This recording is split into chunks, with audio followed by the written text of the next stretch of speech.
Hey guys, Sir here. This is my review of the EKSA E910 Wireless Gaming Headset. This video is not sponsored by them, however they did provide me with this headset for free so I could review it for you guys. Without wasting any time, let's dive in. Included in the box is the headphone stand, and the box for the actual headset itself.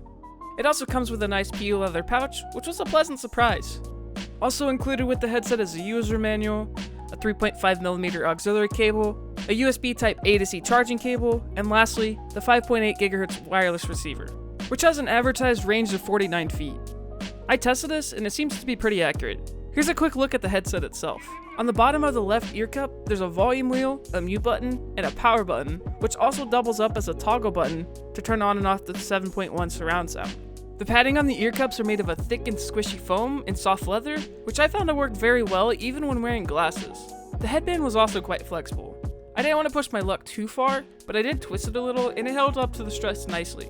As you can see, there's a little bit of RGB on the sides, however, it unfortunately can't be changed from the color red. In terms of comfort, I found that I could wear these for multiple hours on end without any issues. For comfort alone, I'd give them a solid 7 out of 10. Connecting the headset to my PC was incredibly easy. The headset's plug and play, so all I had to do was plug in the wireless receiver, and then within seconds, it was working. Although I still ended up downloading the extra drivers that are available on their website to adjust the sound profile to my liking, but we'll get into that later. The latency is pretty small, it's only 15 milliseconds, which in terms of wireless headsets is pretty good. As far as battery life is concerned, these things will run about 10 hours on 70% volume. The headset will give you a beep when the battery gets low, however, I do wish there was a better way of monitoring the battery life.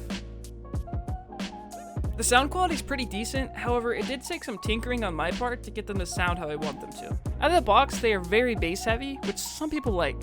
However, I'm personally more accustomed to the sound profile on something like the Audio-Technica M50Xs. This is where the optional drivers that I mentioned earlier come into play. As you can see, there are 3 tabs at the top. One for surround sound, one for stereo, and one for the microphone.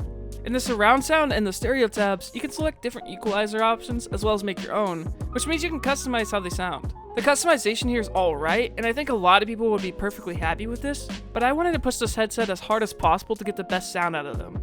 And while this part is all really just personal preference, what I ended up doing is setting everything in the software to a multiplier of 0, and then I used a third-party software called Equalizer APO to give them a flatter sound profile. If you want me to make a video on that, on how to make virtually any pair of headphones sound better, let me know in the comments. After doing all these steps, I was quite happy with the sound profile. It's still not audiophile grade or anything, but it's certainly not bad. I was satisfied with their in-game performance too. At no point did I have any issues in regards to hearing footsteps or the directions for where they came from. The area where this headset could definitely use some improvement is in its microphone. The microphone pulls out from the left ear cup and can be adjusted by the flexible arm that holds it in place.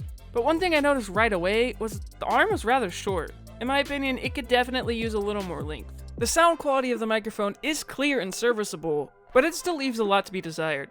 Here's a quick sound test. Hey guys, so this is the microphone test on this headset. Let me know how you guys think it sounds in the comments. Overall, I'm happy with this headset.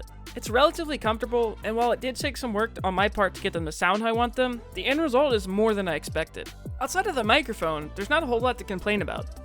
There is a few things that could have been done to make this headset better, such as have media controls for example, but overall, I still think this is a pretty solid headset. Thanks for watching. If you guys have any questions, drop those in the comments, and for more content like this, consider subscribing.